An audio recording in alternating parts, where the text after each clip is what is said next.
Hello बच्चों, आपका H2 में स्वागत है। मैं आपका टीचर धीरज कुमार। मैंने अपना बीटेक NIT श्रीनगर से किया है और अब तक 25,000 बच्चों को पढ़ा चुका हूँ। लगभग 15 सालों से मैं पढ़ा रहा हूँ।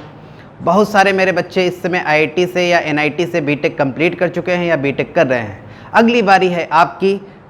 आज आपको हम लोग मैथमेटिक्स शुरू करते हैं, एंजॉय करिए।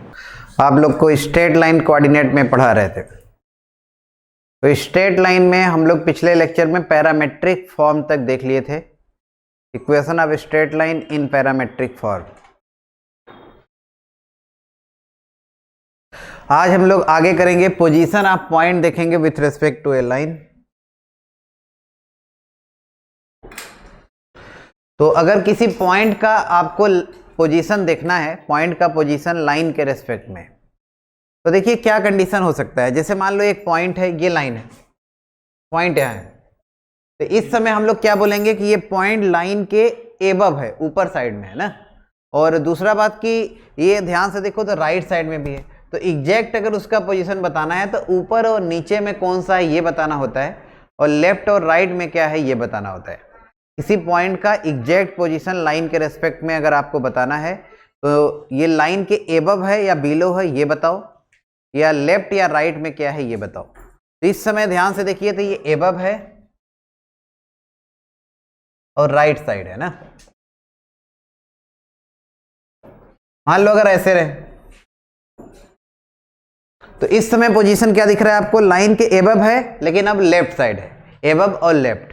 इस समय पोजीशन इसका है एबव और लेफ्ट। ऐसे है, मान लो इस समय बिलो है और कहाँ है, लेफ्ट, बिलो और लेफ्ट।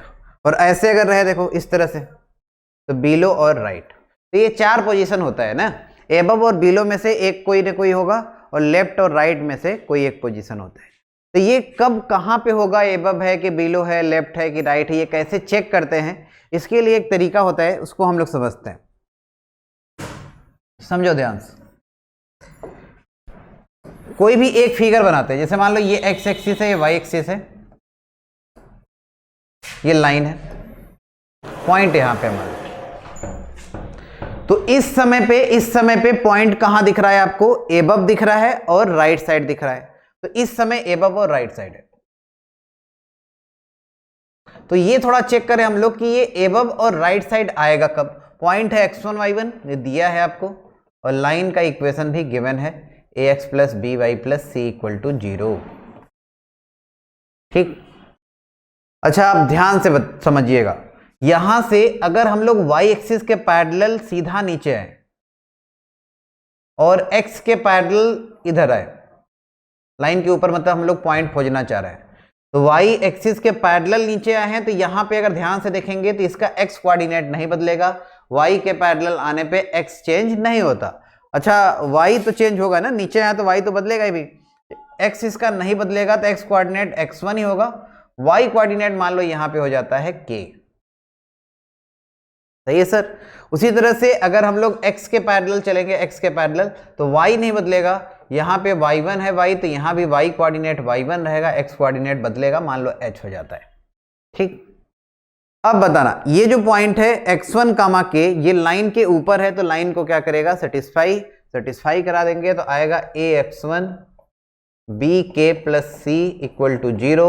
यहां से k का वैल्यू निकालेंगे तो आएगा माइनस ax1 माइनस सी upon B.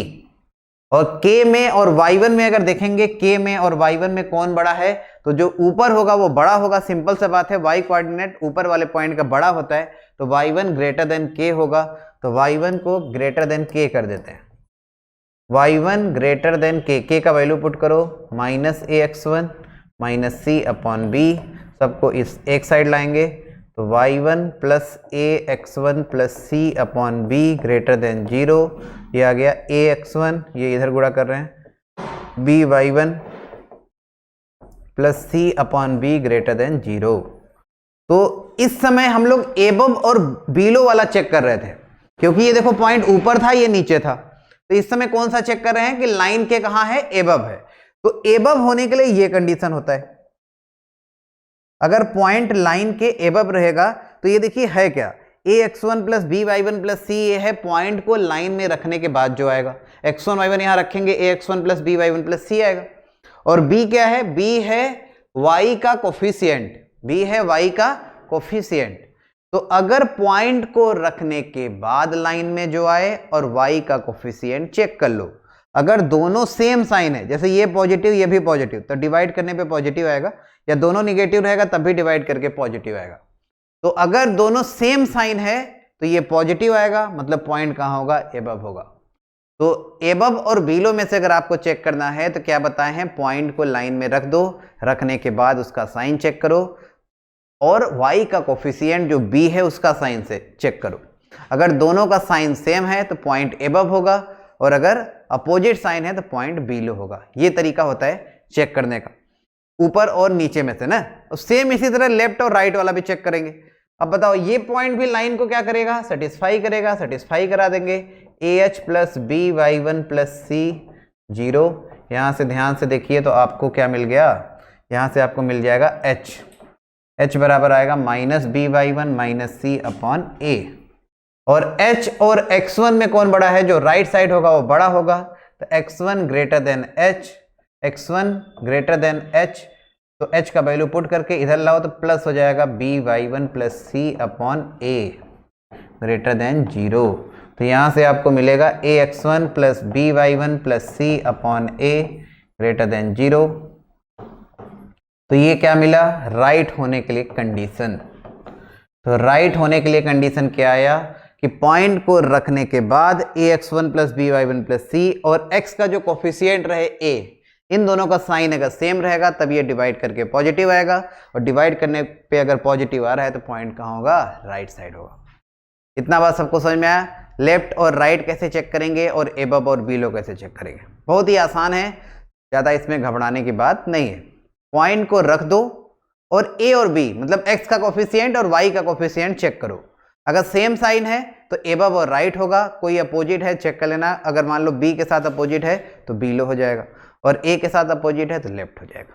Clear clear clear. तो ये तरीका होता है चेक करने का पॉइंट का पोजीशन ना। आगे बढ़ते, position of 2 points x1 y1 and x2 y2 with respect to a line. किसी लाइन के रेस्पेक्ट में 2 पॉइंट का पोजीशन अगर देखना हो, अभी तो 1 पॉइंट बता रहे थे ना, अब 2 पॉइंट का पोजीशन कैसे चेक करते हैं।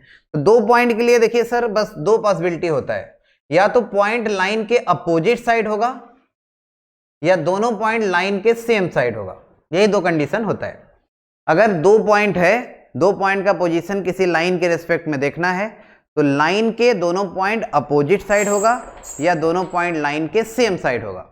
तो ये x1 y1 x2 y2 point है, इस समय देखो अपोजिट साइड है।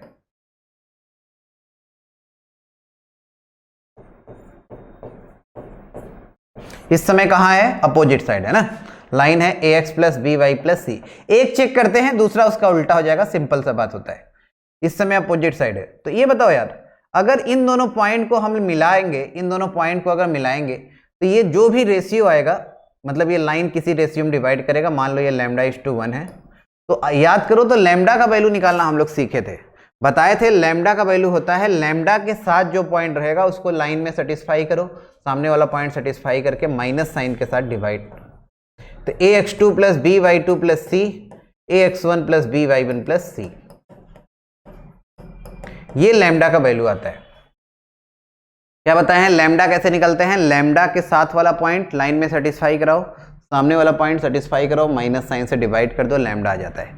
और लैम्डा पॉजिटिव हो तो बताया था डिवीजन इंटरनल होता है। तो एक बात समझो, अगर ये दोनों पॉइंट लाइन के अपोजिट साइड होगा, अपोजिट साइड होने का मतलब डिवीजन क्या होता है, इंटरनल डिवीजन। और सेम साइड अगर है तो देखो ये पॉइंट कहीं आगे बढ़ाने पर मिलेगा, मतलब ये डिवीजन क्या होगा, एक्सटर्नल डिवीजन। तो इंटरनल डिवीजन होने के लिए लैम्डा होना चाहिए पॉजिटिव, और लैम्डा पॉजिटिव होने के लिए इन दोनों का साइन क्या होना चाहिए, अपोजिट। जैसे ये प्लस है तो ये माइनस, तो डिवाइड होकर माइनस देगा, और माइनस लगाए तो लैम्डा पॉजिटिव आ जाएगा। और लैम्डा पॉजिटिव आने का मतलब डिवीजन इंटरनल होगा, मतलब पॉइंट कहाँ होगा, अपोजिट साइड होगा। और लैम्डा अगर निगेटिव आएगा तो पॉइंट कहाँ होगा, सेम साइड होगा।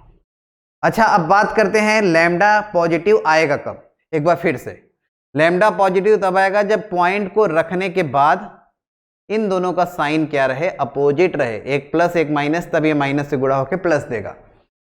तो सिंपल सा आप जो बात बता रहे हैं सुन लीजिए, आप पोजीशन आसानी से चेक कर लेंगे। पॉइंट, 2 पॉइंट अगर आपको गिवन है, इसका पोजीशन अगर चेक करना है तो दोनों पॉइंट को लाइन में सेटिस्फाई करा दो, फिर उसका साइन चेक कर लो। अगर दोनों का साइन सेम आता है, मतलब दोनों पॉजिटिव या दोनों निगेटिव, तब पॉइंट सेम साइड होता है। और दोनों का साइन अगर अपोजिट आता है, जैसे एक पॉजिटिव आए दूसरा निगेटिव आए, तो पॉइंट अपोजिट साइड होता है। 2 पॉइंट का पोजीशन में सिंपल सा कंसेप्ट है, पॉइंट को लाइन में सेटिस्फाई करा के उसका साइन चेक कर लो। अगर साइन सेम तो सेम साइड, साइन अपोजिट तो अपोजिट साइड। सिंपल सा तरीका आया सबको समझ में। Next, position of A point which lie inside a triangle. कोई पॉइंट ट्रायंगल के अंदर कब लाई करेगा, इसको अगर चेक करना है तो क्या करेंगे। देखो, एक ट्रायंगल एबीसी है, ए बी सी सब आपको गिवन रहेगा, मतलब ये कुछ कांस्टेंट गिवन रहेगा, x1 y1 x2 y2 x3 y3, ये सब क्या है सर, कांस्टेंट है। एक कोई पॉइंट है जो ट्रायंगल के अंदर है, कुछ भी है, जैसे मान लो अल्फा अल्फा स्क्वायर है, थोड़ा देर के लिए मान लो यही मान लेते हैं, ये कुछ भी हो सकता है, अल्फा अल्फा प्लस 1 हो सकता है, अल्फा अल्फा माइनस 1 हो सकता है, कुछ भी। एक टाइम के लिए अल्फा अल्फा स्क्वायर मान लेते हैं, ठीक। अब इसमें हमें जानते हो पूछता क्या है कि अल्फा का वैल्यू बताओ, अल्फा के किस रेंज के लिए, मतलब किस वैल्यू के लिए ये जो पॉइंट अल्फा अल्फा स्क्वायर है ये ट्रायंगल के अंदर लाई करेगा। सवाल देखो कैसे बनता है कि अल्फा के किस वैल्यू के लिए ये पॉइंट ट्रायंगल के अंदर होगा, ठीक। मतलब इस पॉइंट को हमें ट्रायंगल के अंदर पहुंचाना है, सोचना है कि ये ट्रायंगल के अंदर आएगा कब। जैसे मान लो ये पॉइंट P है, तो इस समय जो फिगर बनाया है हम लोग, उसके हिसाब से पॉइंट कहां है, ट्रायंगल के अंदर है। जो फिगर बनाया उसके हिसाब से पॉइंट कहां लाई कर रहा है, ट्रायंगल के अंदर। अच्छा, अंदर अगर लाई कर रहा है तो इसके लिए ध्यान से देखो, P और A क्या होना चाहिए, BC के सेम साइड होना चाहिए। P और B क्या होना चाहिए, AC के सेम साइड। देखो एक ही साइड है, अरे P पॉइंट और B पॉइंट, ये दोनों पॉइंट देखो इस लाइन के कहां है, एक ही साइड। अच्छा, P और C देखो कहां है, AB के एक ही साइड है। और अंदर अगर ट्रायंगल के पॉइंट है तो ये तीनों कंडीशन होना चाहिए, कोई भी एक छूटेगा तो बाहर हो सकता है। जैसे कोई सोचे कि यार पहला रहे, दूसरा रहे, तीसरा न रहे, मतलब ये P और C एक साइड न रहे, तो एक साइड न रहे, जैसे मान लो यहां है तो ये बाहर चला गया ना यार। देखो P और C एक साइड नहीं है, मतलब हम P को यहां लिए हैं, AB के एक साइड नहीं है, C इधर है, तो पॉइंट फिर कहां चला जाएगा, बाहर। अगर पॉइंट को ट्रायंगल के अंदर रखना है तो ये तीनों कंडीशन होना चाहिए, और तीनों का ले लो इंटरसेक्शन। क्या क्या कंडीशन बताए हैं, ट्रायंगल के अंदर अगर पॉइंट है तो P एंड A होना चाहिए same side of line BC, और सेम साइड वाला कंडीशन आपको चेक करना भी सिखाए हैं। सेम साइड अगर पॉइंट रहे तो क्या सिखाए हैं, पॉइंट को लाइन में रखो, उसके बाद साइन चेक करो, अगर साइन सेम आता है तो सेम साइड होता है, सिंपल। अच्छा, दूसरा, P and B same side of line P और A, BC के सेम साइड है, P और B किसके सेम साइड है, AC के। Third, P and C same side of AB के। तीनों कंडीशन होना चाहिए, मतलब तीनों का ले लो इंटरसेक्शन, तीनों का इंटरसेक्शन लो, फिर जो भी आएगा, 3 इनइक्वलिटी बनेगा यहाँ पे। इस जो अभी हम लोग देख रहे हैं ना पोजीशन वाला सवाल, इसमें इनइक्वलिटी बनता है। अरे साइन देखते हैं ना, साइन मतलब पॉजिटिव निगेटिव, तो साइन मतलब इनइक्वलिटी। अगर इनइक्वलिटी सॉल्व करने आपको आता है तभी इस तरह का क्वेश्चन आप कर पाएंगे। क्लियर है सबको, ये 3 कंडीशन लगा के इंटरसेक्शन लो, ट्रायंगल के अंदर पॉइंट पहुंच जाएगा। कुछ एग्जांपल से इसको सीखते हैं कि ये कहानी चल क्या रहा है, ठीक है सर। पहला एग्जांपल देखो आपके सामने रहा, if A sin alpha by 3 - 1 cos alpha by 2 - 1 और B है 1 1, सही है ना, अल्फा है -π से π तक, are 2 point on the same side of line. मतलब ये दोनों पॉइंट लिखा है कि लाइन के सेम साइड है, सेम साइड है, तो अल्फा का वैल्यू क्या आएगा, अल्फा किस इंटरवल में बिलोंग करेगा। ऑप्शन में देखो इंटरवल आपको दिया है, और इंटरवल इसके बीच का ही होना चाहिए, क्योंकि सवाल वाला ये दिया है कि अल्फा -π से π के बीच का ही लेना है। तो सिंपल सा फंडा आपको बताए हैं, दो पॉइंट का पोजीशन देखना है, सेम साइड है कि अपोजिट साइड है। पॉइंट को रखने के बाद साइन चेक करो। A sine alpha by 3 minus 1 cos alpha by 2 minus 1 और बी 1, 1 है। दोनों पॉइंट लिखा है लाइन के सेम साइड में, तो अल्फा क्या आएगा? तो सेम साइड अगर रहेगा तो पॉइंट को रखने के बाद साइन क्या आना चाहिए? सेम। चलो रखते हैं। 1, 1 रखो, 1 रखेंगे 3 आएगा, 1 रखेंगे तो यहाँ -2, 2 आ गया, मतलब आ गया पॉजिटिव। तो ये पॉइंट रखने पे भी पॉजिटिव आना चाहिए। क्यों? क्योंकि दोनों पॉइंट सेम साइड है। तो ये वाला पॉइंट रख के पॉजिटिव कर दो।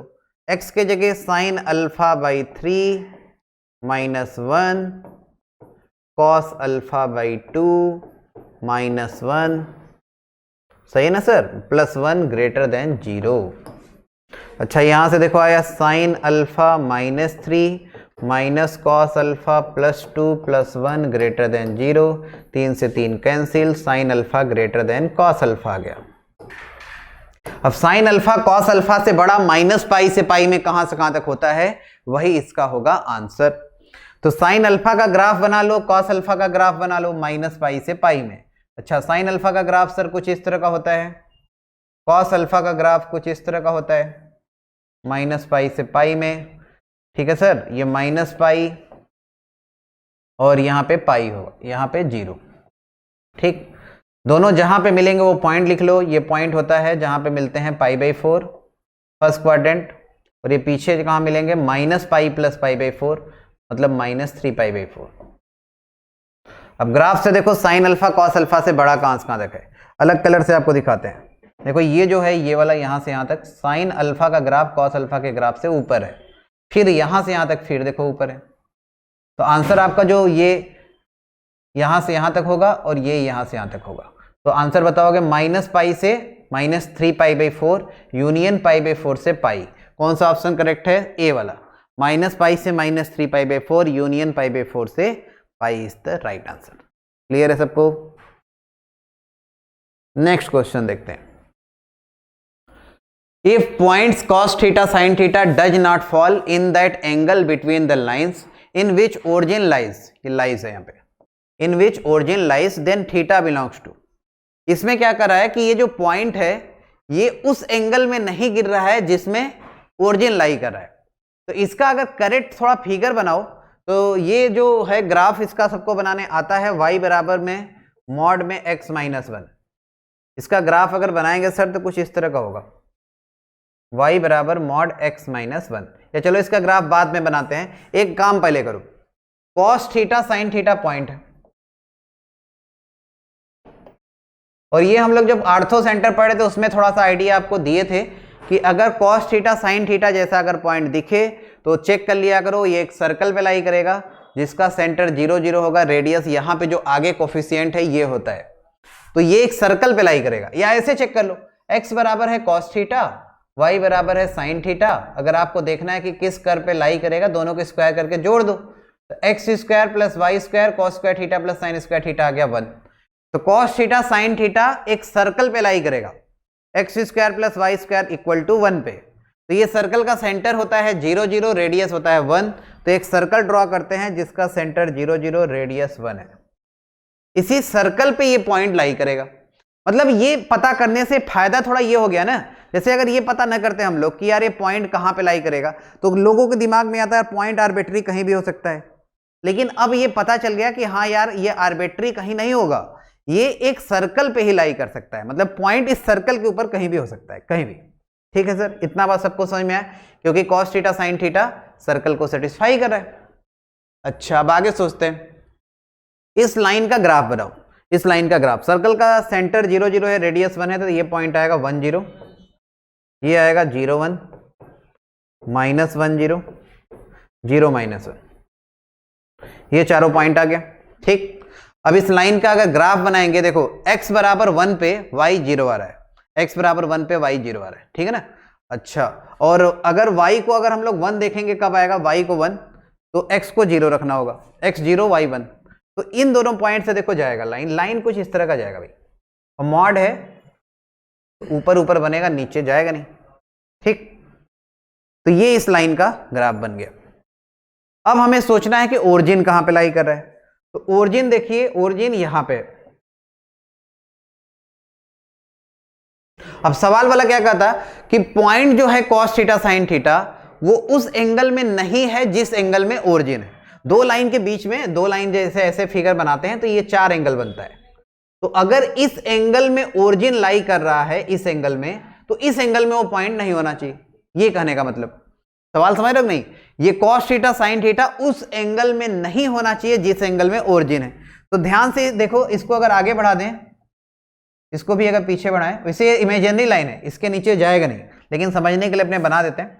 अब देखो इस वाले एंगल में ओरिजिन लाई कर रहा है, तो इसका मतलब हमें पॉइंट उस एंगल में लेना है जिसमें ओरिजिन लाई न करे। और ये नीचे वाला तो इमेजिनरी लाइन है, उसमें ऐसे नहीं लेना है नीचे। तो बस देखो ये वाला रीजन बचेगा।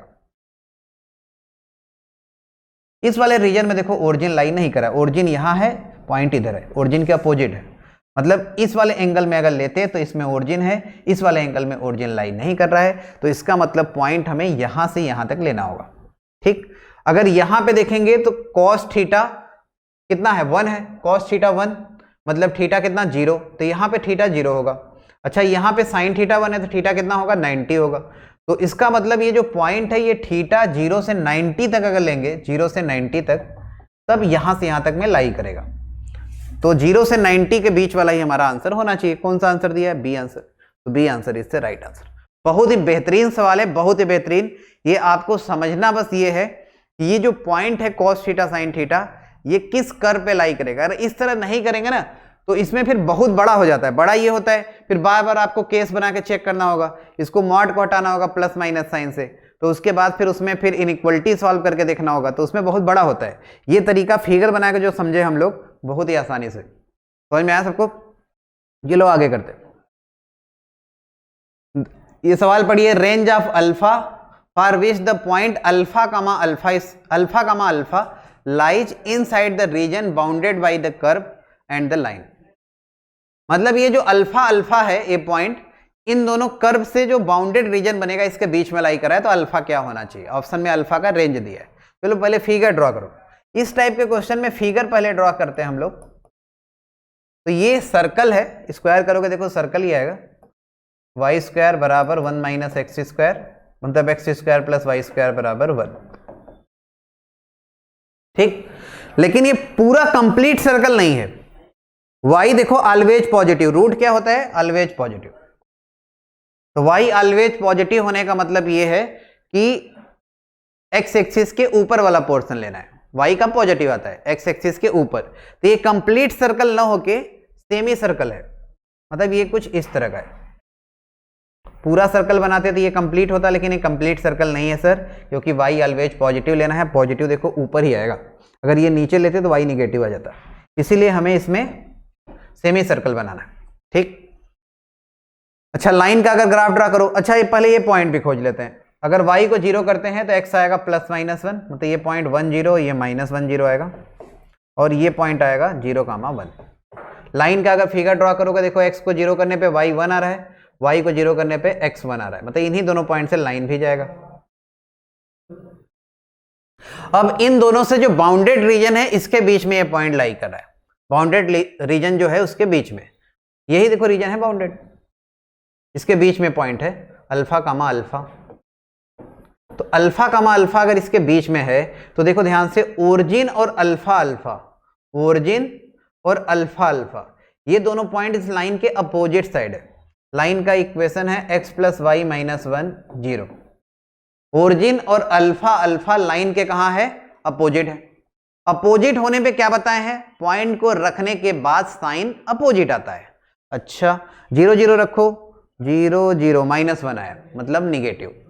तो अल्फा अल्फा रखने पे क्या आएगा?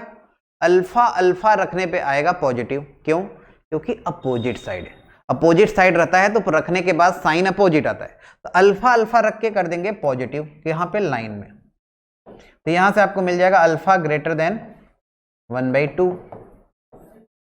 अच्छा अब ये पॉइंट, ये जो पॉइंट है ये सर्कल के अंदर भी है, तो सर्कल के सेंटर से इसका डिस्टेंस रेडियस से कम आना चाहिए।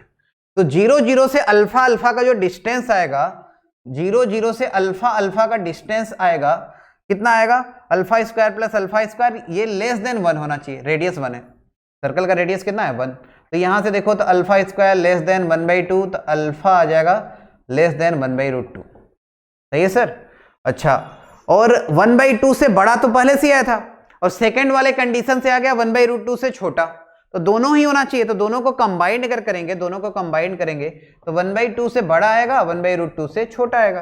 तो 1/2 से 1/√2, A answer is the right answer, 1/2 से 1/√2। आगे देखते हैं एक क्वेश्चन, ये देखो होमवर्क है, ये आप अपने से घर पे ट्राई करिएगा सर। क्वेश्चन नोट कर लें, नोट करके अपने से ट्राई कर लीजिएगा इसको सभी लोग। अभी जो कंसेप्ट आपको समझाए हैं कि पॉइंट ट्रायंगल के अंदर कब आएगा, तो उसके लिए ये तीनों लाइन का एक बार बस समझा देते हैं, ट्राई आप अपने से करेंगे। आपको ए बी बी सी सी ए, इस साइड का इक्वेशन दिया है, इस साइड का इक्वेशन दिया है, इस साइड का इक्वेशन दिया है। देखो तीनों लाइन का इक्वेशन दे रखा है, तो आप इंटरसेक्शन पॉइंट पहले खोजना, ए निकालना, बी निकालना, सी निकालना। ठीक, इसके बाद जो पॉइंट है अल्फा कामा अल्फा स्क्वायर, ये ट्रायंगल के अंदर कब होगा। तो कंडीशन क्या बताए हैं कि p a same side of b c, तो ए को बी सी के इक्वेशन में रखना। अगर साइन आ गया पॉजिटिव तो ये पॉइंट रख के भी आएगा पॉजिटिव, पहला इनइक्वलिटी। उसी तरह P B same side of A C, तो बी को ए सी में रखेंगे, अल्फा अल्फा स्क्वायर को रखेंगे, अगर साइन सेम आ गया तो सेम साइड होना चाहिए। उसी तरह पी और सी को रख के सेम साइड है तो साइन सेम आना चाहिए। तीन इनइक्वलिटी बनेगा, तीनों को सॉल्व करके इंटरसेक्शन लोगे तो आंसर मिल जाएगा। इसको आप घर पे ट्राई करिएगा, क्वेश्चन बस नोट कर लीजिए। Condition such that three lines a1x plus b1y plus c1 बराबर 0, a2x plus b2y plus c2 बराबर 0 और a3x plus b3y plus c3 बराबर 0 आर कॉन्करेंट। तीन लाइन अगर कॉन्करेंट है तो उसका कंडीशन क्या होगा। कॉन्करेंट का मतलब सब लोग समझते हैं, तीनों लाइन एक ही पॉइंट से पास कब होगा, उसका कंडीशन। तीनों लाइन का आपको इक्वेशन दे रखा है, a1x plus b1y plus c1 बराबर 0, a2x plus b2y plus c2 बराबर 0, a3x plus c3y, a3x plus b3y plus c3 बराबर 0। ये तीनों लाइन के इक्वेशन दे रखा है। तीनों लाइन कॉन्करेंट कब होगा ये चेक करना है। तो कॉन्करेंट चेक करने के लिए एक काम कर सकते हैं आप, पहले और दूसरे को सॉल्व करो, इंटरसेक्शन पॉइंट निकालो, और तीसरा पॉइंट भी उसी पॉइंट से पास हो रहा है तो तीसरा पॉइंट उसको क्या करना चाहिए, सेटिस्फाई। क्या बताए हैं, फर्स्ट और सेकंड को सॉल्व करके एक्स और वाई निकालो, और तीसरा लाइन भी उसी पॉइंट से पास हो रहा है तो तीसरे में क्या कर देंगे, सेटिस्फाई। या तो कभी मान लो आपको कंडीशन लगाना तो यही करेंगे हम लोग, किन्हीं दो को सॉल्व करेंगे, एक्स वाई निकालेंगे। अब क्योंकि तीसरा भी उसी पॉइंट से जा रहा है, इंटरसेक्शन पॉइंट से, तो वो क्या करेगा, सेटिस्फाई करा दो। सेटिस्फाई करा देंगे भाई तो कंडीशन आपको कॉन्करेंट होने का मिल जाएगा। वैसे ये तीन लाइन अगर कॉन्करेंट कभी भी दिया हो तो उसका कंडीशन ये होता है, डिटर्मिनेंट a1 b1 c1, मतलब ये देखो a1 b1 c1, a2 b2 c2, a3 b3 c3। अगर इसका डिटर्मिनेंट 0 आता है तो तीनों लाइन कॉन्करेंट होता है। ये कॉन्करेंट होने का कंडीशन होता है। तीन लाइन अगर कॉन्करेंट लिखा है, तीन लाइन अगर कॉन्करेंट लिखा है तो उसका कंडीशन लगा दो कोफिशिएंट से determinant 0। a1 b1 c1, a2 b2 c2, a3 b3 c3 का डिटर्मिनेंट अगर 0 होगा तो तीनों लाइन क्या होंगे, कॉन्करेंट। एक तरीका तो ये होता है जो डिटर्मिनेंट वाला आपको बताया है, और दूसरा तरीका होता है कि अगर मान लो किसी को डिटर्मिनेंट नहीं लगाना है तो अभी जो बता रहे थे किन्हीं दो को सॉल्व करना, वैसे इसमें थोड़ा टाइम लग जाता है कि किन्हीं दो को सॉल्व करें फिर जो एक्स वाई है तीसरे में सेटिस्फाई कराएं, तो उसमें थोड़ा समय लग जाएगा। तो ये तरीका आप लगाएंगे डिटर्मिनेंट वाला, आसानी से होगा, याद रखिएगा। याद रखिएगा क्या बताए हैं, कोफिशिएंट से डिटर्मिनेंट 0 रहे तो तीनों लाइन कॉन्करेंट होता है। ठीक, अच्छा अगर कॉन्करेंट अगर नहीं है, तीन लाइन अगर आपको दिया है और कॉन्करेंट अगर नहीं है तो फिर क्या क्या उसमें पॉसिबिलिटी हो सकता है। कॉन्करेंट अगर नहीं है तो एक पॉसिबिलिटी हो सकता है, देखो ट्रायंगल फॉर्म हो जाए तीनों लाइन से। अच्छा, और एक पॉसिबिलिटी हो सकता है तीनों पैरेलल हो, और एक पॉसिबिलिटी हो सकता है कोई दो पैरेलल हो तीसरा इंटरसेक्ट करे। तीनों में कोई दो पैरेलल हो तीसरा इंटरसेक्ट करे। एक कंडीशन ये भी हो सकता है तीनों लाइन से एक ट्रायंगल फॉर्म हो। तो कभी कभी जानते हो, अभी इस साल भी एक सवाल आया था जेईई मेंस में, तीन लाइन दिया था, उसमें पूछा था कि एक ट्रायंगल फॉर्म कब होगा, ट्रायंगल फॉर्म करने का कंडीशन। तो यार अगर ट्रायंगल फॉर्म कराना है तो कॉन्करेंट नहीं होना चाहिए। ट्रायंगल फॉर्म कराने के लिए क्या क्या नहीं होना चाहिए ये समझो। तीनों पैरेलल नहीं होना चाहिए, अगर पैरेलल हो गया तो कंडीशन कॉन्करेंट का अगर नहीं भी है लेकिन पैरेलल भी हो गया तब भी ट्रायंगल फॉर्म नहीं होगा। समझ रहे हो सब लोग? ये ट्रायंगल फॉर्म कहां से करेगा? नहीं करेगा। अगर कोई दो भी पैरेलल हो गया अभी भी देखो ट्रायंगल फॉर्म नहीं कर पाएगा। तो अगर ट्रायंगल फॉर्म कराना है तो तीन कंडीशन नहीं होना चाहिए। क्या क्या? कॉन्करेंट नहीं होना चाहिए, तीनों पैरेलल नहीं होना चाहिए, कोई दो भी पैरेलल नहीं होना चाहिए। ठीक सर? तो अगर ये तीनों कंडीशन को छोड़ देंगे तो उसके बाद कोई भी वैल्यू लेंगे तो उसके लिए ट्रायंगल फॉर्म होता है। या कभी कभी आपसे ये पूछेगा कि ट्रायंगल फॉर्म कब नहीं होगा, उसका कंडीशन बताओ। तो ट्रायंगल फॉर्म नहीं होने के लिए कॉन्करेंट अगर हो गया ट्रायंगल फॉर्म नहीं होगा, और कोई दो पैरेलल हो गया, तीन पैरेलल हो गया तब भी ट्रायंगल फॉर्म नहीं होगा। तो ये सवाल देखो वही है, ये ओल्ड ईयर में पूछा भी है, ये तो आईआईटी में क्वेश्चन आया था। If lines x plus 3y minus 5 बराबर 0, 3x माइनस ky माइनस 1 बराबर 0, 5x प्लस 2y माइनस 12 बराबर 0 फॉर्म ए ट्रायंगल। तो k का वैल्यू बताना है। ये तीनों लाइन एक ट्रायंगल फॉर्म कर रहा है तो k का वैल्यू, पहला लाइन है sir x plus 3y minus 5, दूसरा लाइन है 3x minus ky minus 1, 5x plus 2y minus 12। ये तीनों लाइन कर रहा है ट्रायंगल फॉर्म कर रहा है। ठीक, तो सबसे पहले तो चेक करो कॉन्करेंट कब है। अगर कॉन्करेंट होगा तो ट्रायंगल फॉर्म नहीं होगा। तो कॉन्करेंट का कंडीशन अभी आपको पता है, डिटर्मिनेंट 0, 1 3 माइनस 5, 3 माइनस के माइनस 1, 5 2 माइनस 12 का डिटर्मिनेंट 0, 1 3 माइनस 5, 3 माइनस के माइनस 1, 5 2 माइनस 12 का डिटर्मिनेंट 0। को ओपन करके देखते हैं। 1 के साथ देखो आएगा माइनस माइनस प्लस 12 के माइनस माइनस प्लस 2, फिर माइनस 3 के साथ ये आएगा माइनस 36, सही है ना, माइनस 36 और प्लस 5, फिर माइनस 5 के साथ अगर ओपन करेंगे तो आएगा 6 माइनस माइनस प्लस 5 के इज इक्वल टू 0, सही है ना।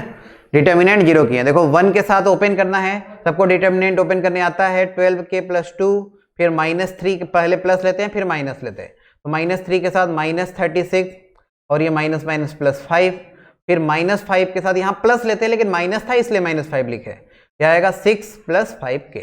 ठीक है, इसको देखो क्या आ रहा है, यह आएगा 12 के प्लस 2, फिर ये ध्यान से देखिए तो ये आ जाएगा कितना, माइनस 31, सही है, माइनस 31। अच्छा माइनस 31 माइनस माइनस हो गया प्लस, और ये आ जाएगा 93, सही है। फिर अगले देखो, अगला आएगा माइनस 30 और फिर माइनस 25 के, क्या आया देखिए, ये आ जाएगा कितना, 12 के और माइनस 25 के, मतलब माइनस 13 के, माइनस 13 के आरएचएस साइड ले जाओ 13 के, और यहां देखो आएगा कितना 95 माइनस 30 65, सही है सर। तो k बराबर आ जाएगा 5, k बराबर कितना 5, तो k इक्वल टू अगर 5 आएगा तो तीनों लाइन क्या मिल गया, कॉन्करेंट। अब ट्रायंगल फॉर्म अगर होगा तो कॉन्करेंट नहीं होना चाहिए, तो इसमें k 5 के बराबर नहीं होना चाहिए, क्योंकि अगर 5 हो जाएगा तब तो ये तीनों लाइन हो जाएगा कॉन्करेंट, और कॉन्करेंट होगा तो ट्रायंगल फॉर्म नहीं करना है हमें। देखो क्या बताना है, k का वैल्यू बताना है जिसके लिए ट्रायंगल फॉर्म हो, ट्रायंगल फॉर्म कराना है ना। तो k अगर 5 रहेगा तब तो कॉन्करेंट हो गया, तो k 5 के बराबर नहीं होना चाहिए, पहला बात। अच्छा दूसरा बात, तीनों पैरेलल तो होगा नहीं, क्योंकि देखो दिख ही रहा है कि इसका स्लोप और इसका स्लोप बराबर नहीं है, सही है सर। तो तीनों पैरेलल वाला केस खत्म, ये कभी नहीं होगा। अब चेक करते हैं कोई दो लाइन आपस में पैरेलल है, तो अगर ये लाइन और ये लाइन आपस में पैरेलल है तो कोफिशिएंट का रेशियो बस बराबर करना होता है, याद ही होगा सबको, 1/3 पैरेलल होने का कंडीशन, 3/- के। अगर फर्स्ट और सेकंड पैरेलल है तो ये कंडीशन हुआ, तो k का वैल्यू आ गया -9। अच्छा सेकंड और थर्ड भी पैरेलल हो सकता है, 3/5 -k/2, तो यहां से k आया -6/5। तो फर्स्ट और सेकंड पैरेलल हो सकता है, सेकंड और थर्ड पैरेलल होगा, लेकिन फर्स्ट और थर्ड पैरेलल नहीं होगा क्योंकि दोनों का स्लोप अलग है। ठीक है सर, तो अगर k का वैल्यू -9 लेंगे तो दो लाइन पैरेलल हो गया, अभी भी ट्रायंगल फॉर्म नहीं होगा। k इक्वल टू -6/5 लेंगे, अभी भी दो लाइन पैरेलल हो गया, अभी भी ट्रायंगल फॉर्म नहीं होगा। तो ट्रायंगल फॉर्म अगर कराना है तो k का कोई भी वैल्यू ले सकते हैं, कोई भी रियल नंबर, किसको किसको छोड़ के, 5 को छोड़ के, फिर -9 को छोड़ के और -6/5 को छोड़ के। तो इसका आंसर आपको कुछ इस तरह का देता है। k का वैल्यू कोई भी रियल नंबर ले सकते हैं, 5 को, -9 को और -6/5 को छोड़ के। सही है सर? तो ये इसका करेक्ट आंसर होगा। तो समझ में आया सबको? इसमें अब मल्टीपल चॉइस में ऐसा सवाल ज्यादा आता है। जैसे अगर ऐसे पूछ ले आपसे कि ये 3 लाइन है और ट्रायंगल फॉर्म नहीं कर रहा है, इसी सवाल में मान लो पूछता कि ये 3 लाइन ट्रायंगल फॉर्म नहीं कर रहा है, तो k का वैल्यू बताओ। तो इसमें 3 आंसर देखो पॉसिबल है। अगर ट्रायंगल नहीं फॉर्म कर रहा है तो 5 हो सकता है, -9 हो सकता है, -6/5 हो सकता है। क्लियर सबको? समझ में आ गया? चलो next question. If the lines ax + y + 1, x + by + 1, x + y + c = 0 are concurrent, then इसका वैल्यू बताना है। ये भी बहुत फेमस सवाल है, हर जगह मिल जाता है। अगर ये तीनों लाइन कॉन्करेंट है तो इसका वैल्यू बताना है। तो अभी भी आपको डिटर्मिनेंट वाला कंडीशन बस लगाना है। 3 लाइन कॉन्करेंट होने का कंडीशन, कोफिशिएंट से डिटर्मिनेंट 0। तो a11 1b1 11c का डिटर्मिनेंट 0। अगर ये 3 लाइन कॉन्करेंट है तो ये कंडीशन लगा सकते हैं हम लोग। ठीक है सर? अच्छा, अब इसी को सॉल्व करके किसी तरीके से हमें ये लाना है। अगर कोई डायरेक्ट डिटर्मिनेंट ओपन कर देगा तो फंस जाएगा, फिर ये निकालना बहुत मुश्किल होगा सर। तो डिटर्मिनेंट का इसमें कुछ प्रॉपर्टी हम लोग लगा के इसको ओपन करते हैं। तो ये प्रॉपर्टी देखो, ये लगाते हैं R1 के रेस्पेक्ट में R1 - R2 कर देते हैं और R2 के रेस्पेक्ट में R2 - R3 कर देते हैं। ये आपको पता है ना, R1 का मतलब पहला वाला रो, R2 का मतलब दूसरा रो, R3 मतलब तीसरा रो। और डिटर्मिनेंट का प्रॉपर्टी सब पढ़े होंगे कि डिटर्मिनेंट में किन्हीं 2 रो को या 2 कॉलम को घटाने पे डिटर्मिनेंट का वैल्यू चेंज नहीं होता। तो R1 - R2 करते हैं तो यहां आएगा a - 1 1 - b 0 1 - 1 0, फिर R2 - R3 करो 0, b - 1 1 - c, फिर थर्ड वाला ऐसे उतार दो। अब इसको ओपन करते हैं a - 1 के साथ। देखो a - 1 के साथ ये आएगा b - 1c, b - 1c -1 - c, फिर -1 - b के साथ। डिटर्मिनेंट को ओपन करने सबको आता है। -1 - b के साथ यह आ जाएगा 0 -1 - c, माइनस माइनस प्लस लिख लो। और थर्ड वाला तो 0 ही है, थर्ड वाला क्या है 0।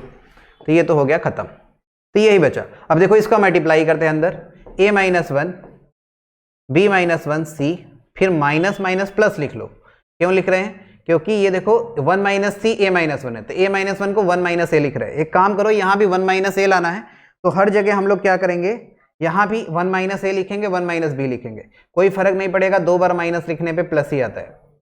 तो थोड़ा सा चेंज कर देते हैं, इसको लिख लेते हैं 1 - a 1 - b। सही सर? अब ये वाला देखो 1 - a 1 - c प्लस लिख दिए, माइनस प्लस लिख दिए 1 - a करके, और ये वाला 1 - b 1 - c। अब इतना देखते ही सबको आइडिया लग गया होगा। पूरे को डिवाइड अगर कर दे 1 - a 1 - b 1 - c से, तो जो रिजल्ट है हमें मिल जाएगा। पूरे को क्या कर रहे हैं, डिवाइड कर रहे हैं, यहाँ लिख दे रहे हैं डिवाइड बाई, यहाँ के बाद लिख रहे हैं ना sir, divide by 1 - a 1 - b 1 - c, पूरे एक्सप्रेशन को। तो अब सोचो 1 - a 1 - b 1 - c से अगर इसमें डिवाइड करेंगे तो ये दोनों तो हो जाएगा कैंसिल, बचेगा 1 - c, तो ये आएगा c अपान 1 - c। सेकेंड वाला आएगा 1 अपान 1 - b, थर्ड वाला आएगा 1 अपान 1 - a। अब इसको अगर थोड़ा ढंग से लिखो, क्योंकि हमें देखो लाना है 1 अपान 1 - a 1 upon 1 - b 1 upon 1 - c। तो 1 अपान 1 - a 1 अपान 1 - b आ चुका है, बस 1 अपान 1 - c हमें और चाहिए। तो एक सोचो थोड़ा सा, c अपान 1 - c को अगर हम लोग लिखना चाहें तो -1 + 1 अपान 1 - c लिख सकते हैं क्या? देखो ध्यान से वही आएगा, इसका गुणा इधर करो, -1 + c + 1 अपान 1 - c, 1 से 1 कैंसिल, c अपान 1 - c, देखो वही आ गया। तो ये वाला जो टर्म है इसको -1 + 1 अपान 1 - c लिख लेते हैं। तो 1 अपान 1 - a 1 upon 1 - b 1 upon 1 - c का वैल्यू कितना आ गया? 1 के बराबर। तो इसका आंसर होगा 1। ये एकदम रटा रटाया सवाल होना चाहिए, क्योंकि ये बहुत बार पूछ चुका है। तो एकदम याद रखिएगा, अगर इसका वैल्यू आपको कहीं निकालना है तो तो ये होता है 1 के बराबर। ठीक है सर, तो आज इतना ही हम लोग करेंगे, फिर नेक्स्ट क्लास से हम लोग फैमिली ऑफ लाइन के विषय में देखेंगे, फैमिली ऑफ लाइन। तो थोड़ा आप पढ़ के आएंगे फैमिली ऑफ लाइन के विषय में, फिर वहां से हम लोग नेक्स्ट क्लास में शुरू करेंगे। Thank you very much, thank you. On IS2ON study is always on. Concepts के बेहतर रियलाइजेशन के लिए IS2ON पर बने रहिए।